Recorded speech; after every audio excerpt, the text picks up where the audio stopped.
H1Z1 has devastated mankind, leaving nothing but death and destruction in its wake. The virus has left the world almost entirely devoid of human life. Those who survive are in a constant fight against their own impending extinction, be it from starvation, sickness, bandits or the living dead that now roam across the earth. Today, those that are bitten by the infected suffer similar symptoms to that of H1N1, otherwise known as swine flu. But unlike swine flu, this strain of the virus progresses much quicker and leads to a very fast death. Those who fall will rise again in the hours following their death, and they are prone to violence and rely purely upon their most basic animalistic instincts. There is no official explanation of where the virus originated from. The few details we have been gathered from old media clips and recordings made before everything fell apart, and the accounts of certain survivors in the weeks following. It seems a small island called Poveglia, located in the Venetian lagoon, played an integral part in the origins of the virus. The island was used as a checkpoint for ships arriving and leaving Venice in the late 1700s.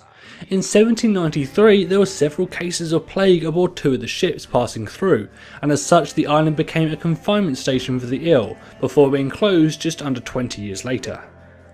For around 100 years the island was left deserted. During this time it's believed the plague virus began to mutate. The island was opened once again as a quarantine station in the early 20th century, before being converted into a hospital for the mentally ill in 1922. All the while the virus remained present on the island. During the Second World War, American soldiers were stationed in Venice, and it's believed this is when the virus began to leave the island. But it wasn't until 1968, when the hospital closed down, that the virus really began to spread. The island's residents were sent home, but their long-term stays at the hospital had turned them into unknowing carriers of the virus, and upon returning to their various countries, they interacted with other people and animals, further mutating the virus into what would one day be known as H1Z1. In 2009 there was an outbreak of H1N1, swine flu.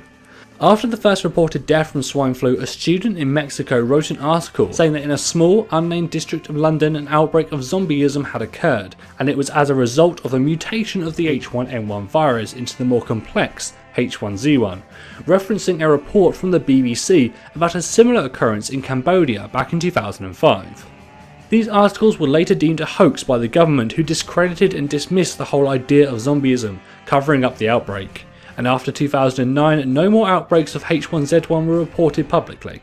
However, during the initial outbreak, unbeknown to the public, H1Z1 was reported all over the world, and although the governing bodies covered it up, work on a vaccine began in secret. For the next 5 years, research continued behind closed doors, but to no avail. Then, in 2014, the island of Poveglia was put up for auction and bought by a major pharmaceutical company on behalf of the United Nations. While the public might have forgotten what was now known as the H1Z1 hoax of 2009, it seems their governments were getting more and more worried.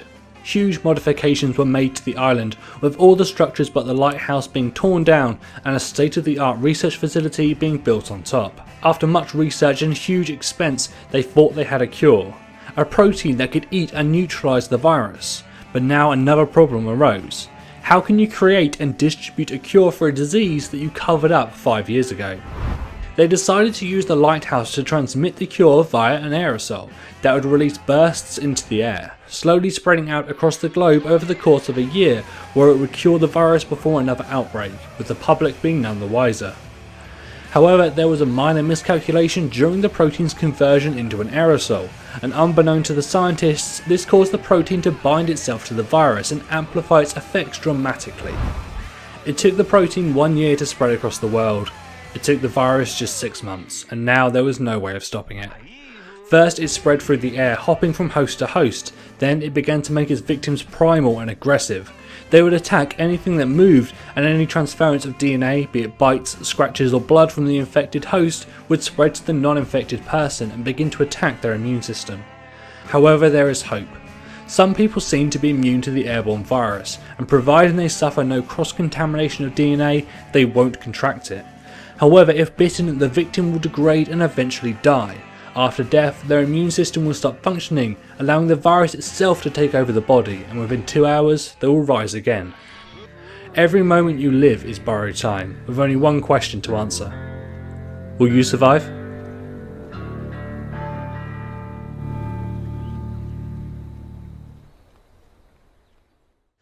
evil